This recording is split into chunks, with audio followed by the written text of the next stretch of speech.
Hello, and welcome to my channel. I'm Margaret, and here I share real-life stories from my friends at the nursing home. The day I came home from the hospital early, I opened the front door to find my husband in bed with someone else. Our bed, our room. My pillows still had the indentation from the night before I left for surgery. I remember, because I had fluffed them carefully, thinking how good it would feel to be home again, safe and warm next to him. But it wasn't my scent I noticed first. It was hers. Lavender and something cheap, artificial. A floral body spray I'd never buy. I didn't scream. I didn't cry. I didn't even say his name.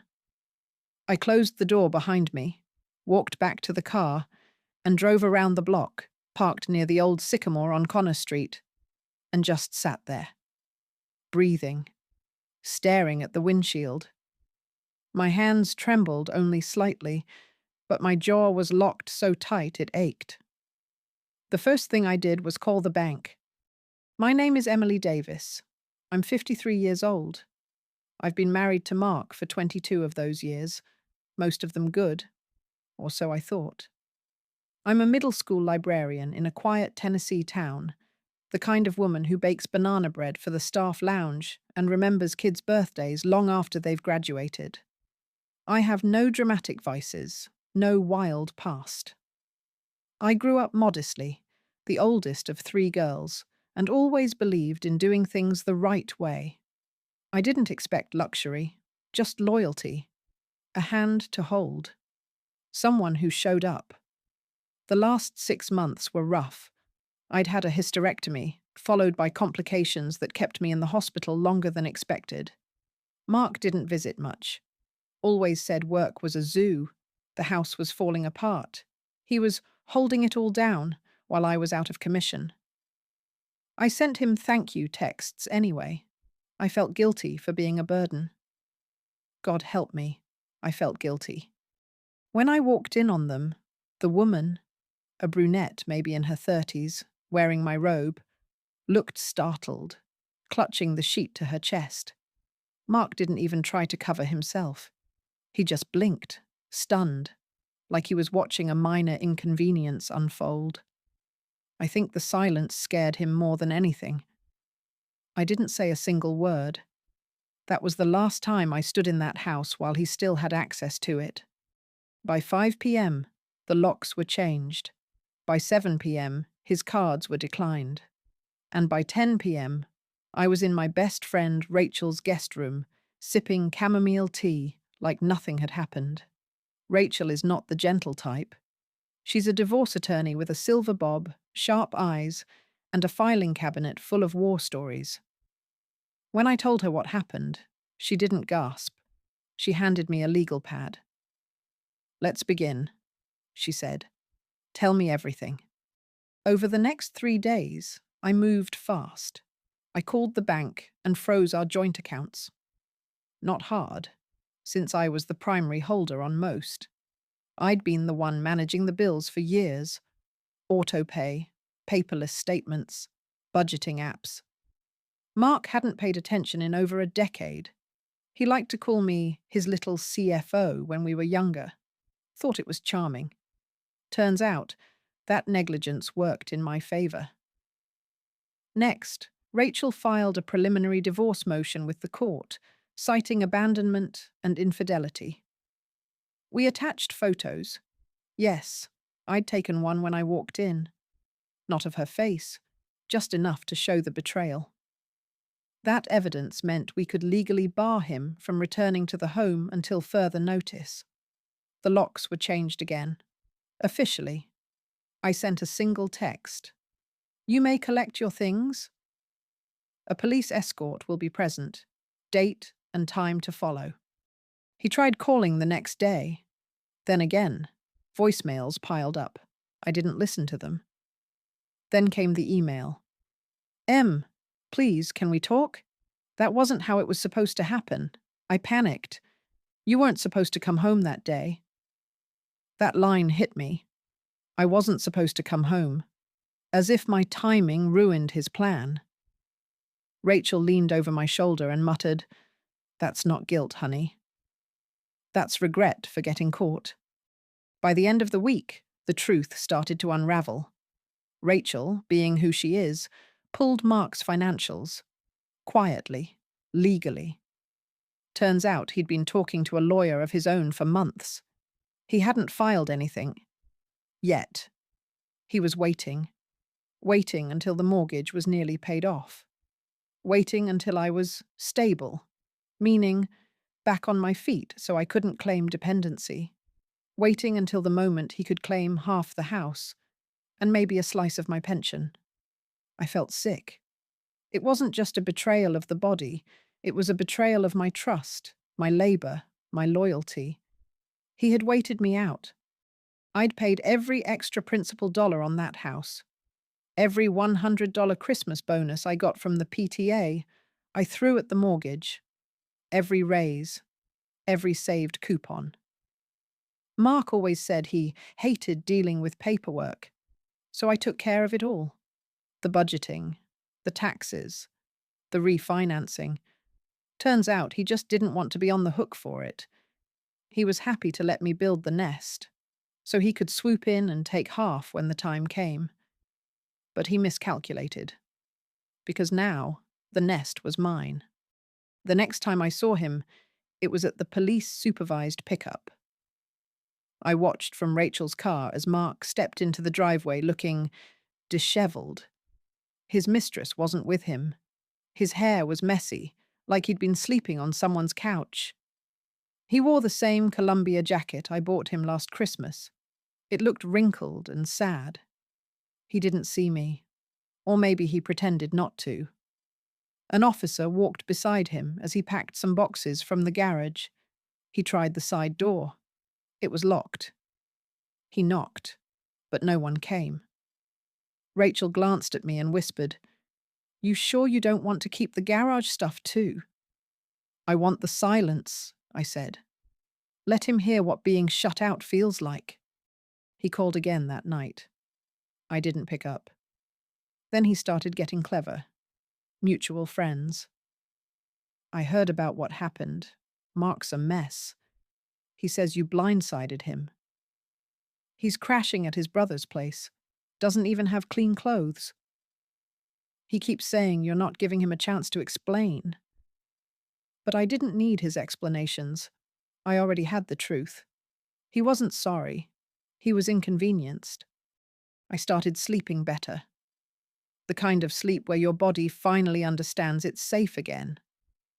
I woke up at 7 without an alarm. I made cinnamon toast and drank coffee on Rachel's porch. I watered her hydrangeas. I even started sketching again. Something I hadn't done since college. I was remembering who I was before being someone's wife became my full-time identity. I found my smile again in quiet places. Not because someone earned it, but because I did. One morning, I went back to the house for the last time. I walked through each room slowly. The walls echoed a little. It felt lighter, emptier. Not sad, just clean. I left him a note. Not because I owed him anything, but because I needed to say it out loud. "You once told me I was your anchor. You forgot I could also be the wind." I folded it in half and left it inside the empty nightstand. Then I signed the papers to sell the house. Rachel called it a surgical strike.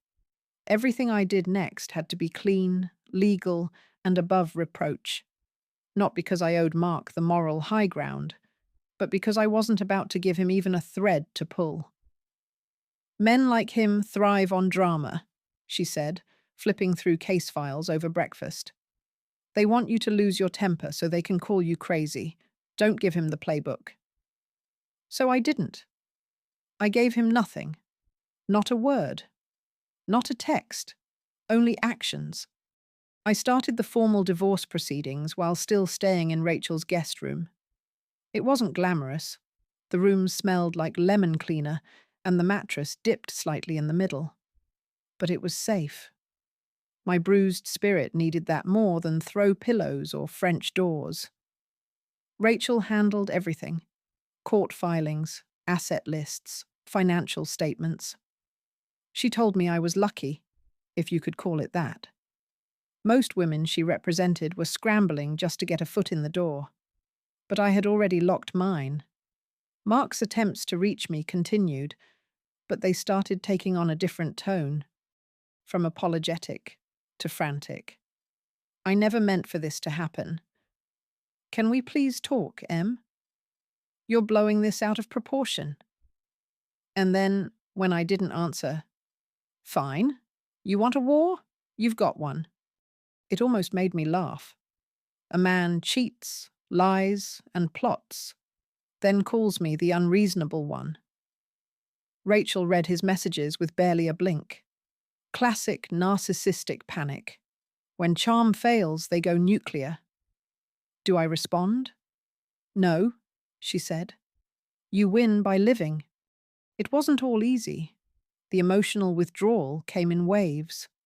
Sometimes I'd hear a song we once danced to, Fields of Gold, from our second anniversary dinner, and my throat would tighten, or I'd reach for 2 plates instead of 1 when setting the table. 22 years is muscle memory. It takes time to unlearn. But what helped most were the small, deliberate choices. I changed my phone plan. I took back my maiden name. I reactivated my Etsy store, a tiny side project I once loved, where I sold hand-drawn bookmarks with literary quotes. I hadn't logged in for 3 years. Within days, I had 5 orders. One of the bookmarks I mailed out read, "Tell me, what is it you plan to do with your one wild and precious life?" Mary Oliver. I stared at those words longer than I expected.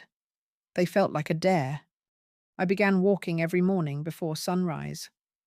At first it was just for something to do, but over time it became a ritual, a way to let the cold air remind me I was alive, that my body was mine again, healing, rebuilding, separate from obligation.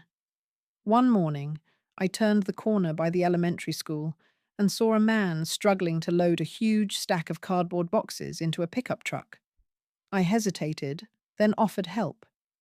He looked surprised. "You don't mind?"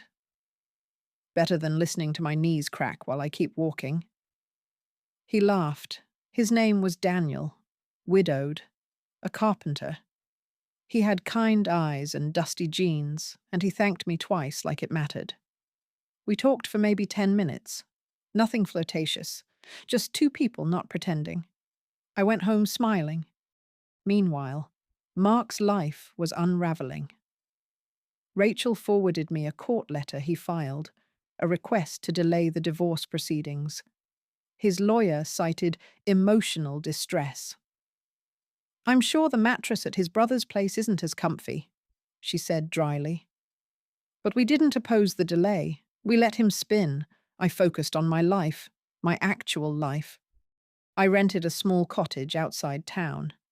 2 bedrooms, a porch swing, wildflowers growing through the fence. It needed new paint and better plumbing, but the first time I stepped inside, I knew I'd be okay there. The real estate agent said, "You don't need to rush. You can take time to look." I smiled and said, "I'm done waiting." The night before the final hearing, Mark showed up at Rachel's office. No appointment, no call. He stood in the waiting area with a paper coffee cup and a crumpled envelope. I was in the back room, reviewing documents with her assistant. Rachel stepped into the lobby like a soldier going into battle. "You're not on the calendar, Mark," she said coolly. "I just want to talk to Emily. She's not here." "She is here. I saw her car." Pause. "I'm not letting you ambush her," Rachel continued, folding her arms. "She'll see you in court. Not before." Mark's voice cracked slightly. "Please, Rachel. Just 5 minutes." "She gave you 22 years. You burned it. You don't get 5 more minutes." That night, I sat in bed holding the crumpled envelope he left behind. Inside was a photo of us from 2004, our trip to Asheville. We were smiling, holding ice cream cones.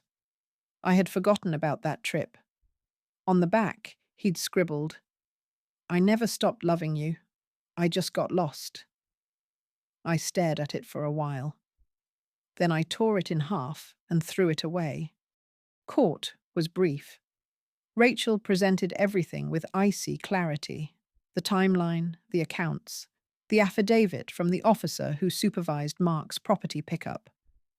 Mark didn't even make eye contact. The judge looked at him and said, "You should consider yourself fortunate she's not asking for spousal support." I didn't smile. I didn't need to. I walked out of that courtroom with a signed decree and a full breath in my lungs. It was done. Rachel turned to me, eyes twinkling. "You're free." "No," I said softly. "I'm just beginning." I moved into the cottage on a Thursday. It rained all day. Rachel helped me carry in boxes, both of us dripping wet and laughing like college girls again.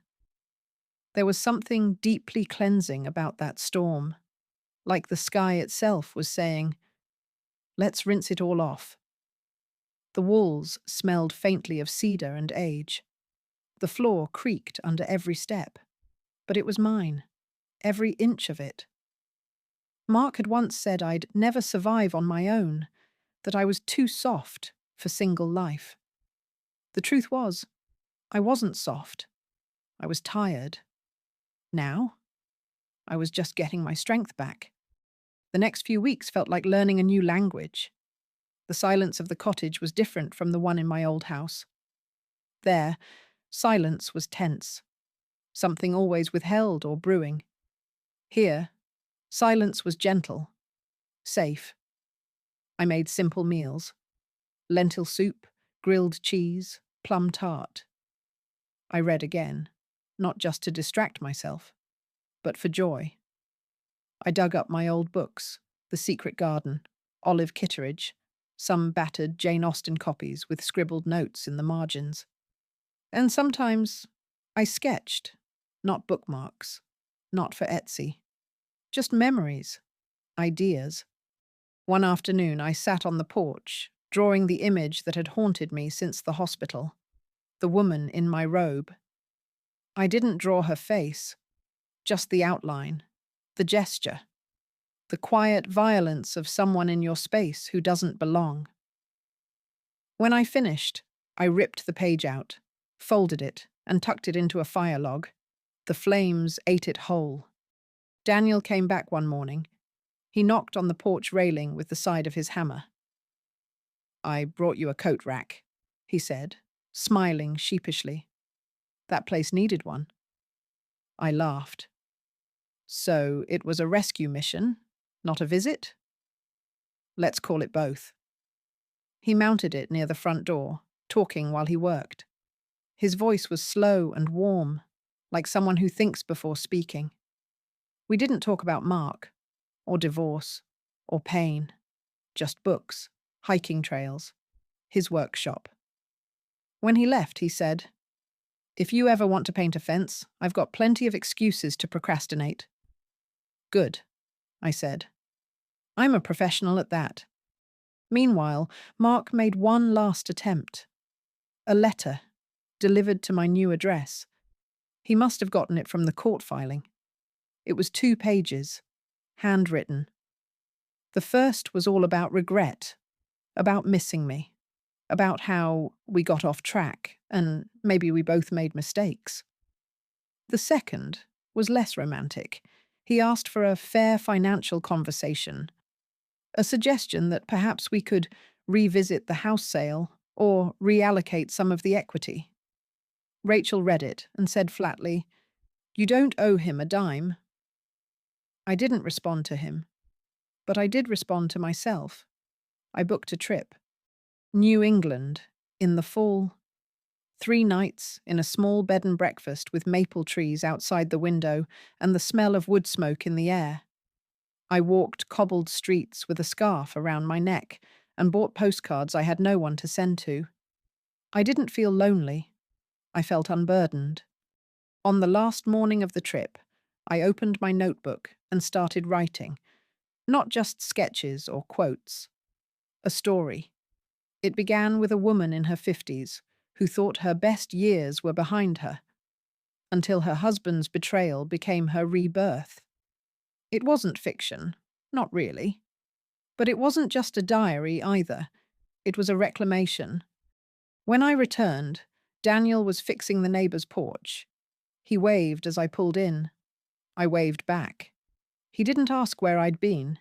He just said, "Missed your porch light being on." And I thought, that's it. Not grand gestures, not fireworks, just quiet recognition, a space where you're allowed to exist. I started offering bookbinding classes at the community centre on Saturdays. At first, only 2 people came. One was a retired art teacher, the other a shy high school junior who barely spoke. By the 3rd week, we had 6 students. By the 6th, I had a waiting list. I bought extra supplies with the money from the house sale. Didn't tell anyone where the funds came from. Let Mark think whatever he wants.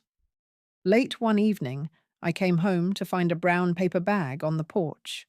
No note. Just a container of chili and a loaf of sourdough bread. I smiled. Daniel. I warmed the food and ate slowly, watching the fire flicker.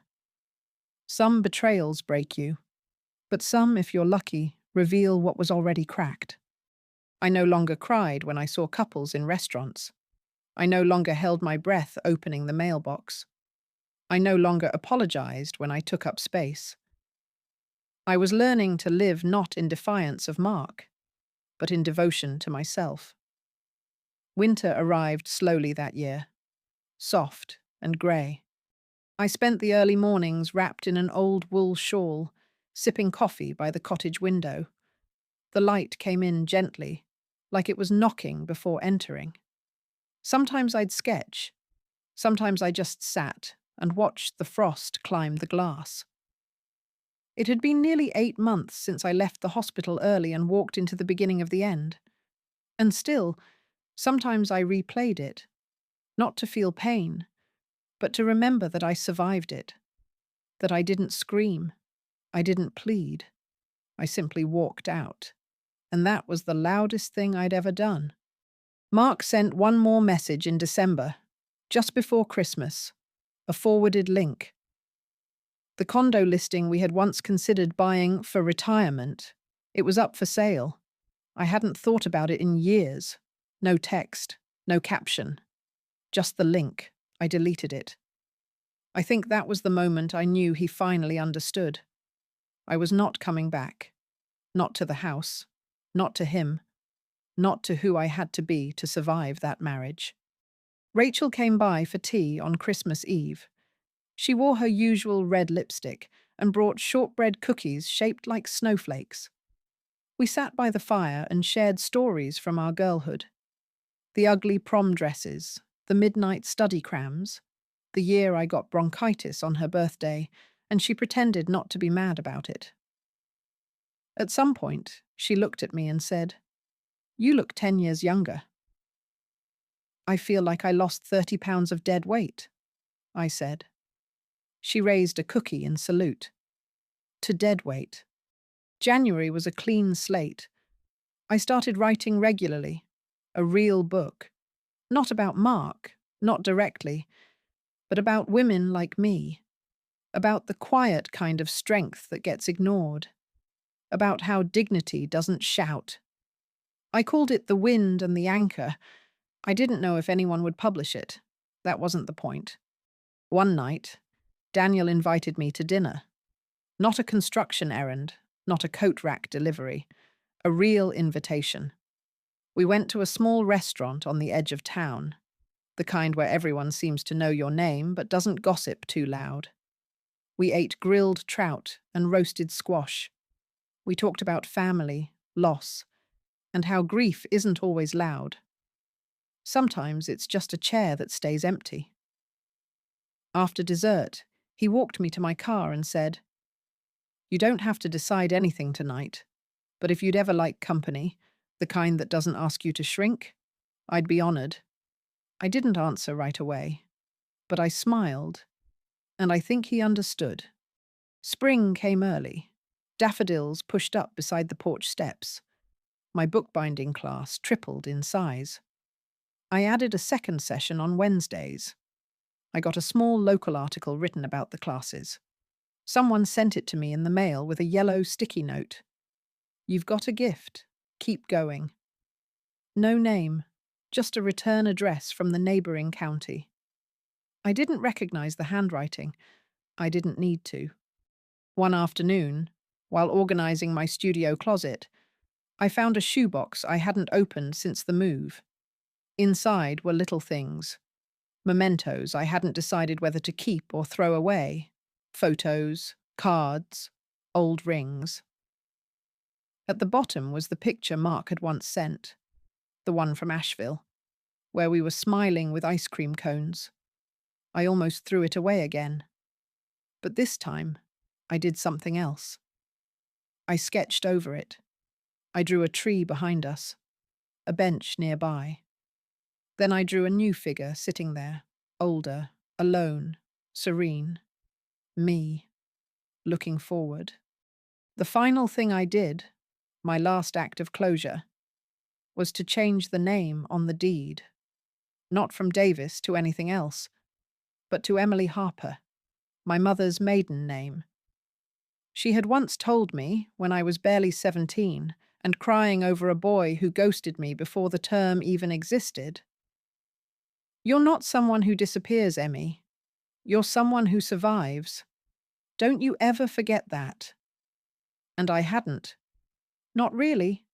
I just needed reminding. It's been a year. Mark never remarried. His brother told someone who told someone else that he still isn't over it. But I didn't build my life around his regret. I built it from my own beginning. I wake up early most days, not because I have to, because I want to. I water the daffodils. I stretch. I brew coffee in the same French press I packed that morning I left. I write. Sometimes Daniel joins me, sometimes not. And when people ask if I'm bitter, I say no. I'm better. And being better, quietly, fully, honestly, is the best revenge I could have ever asked for.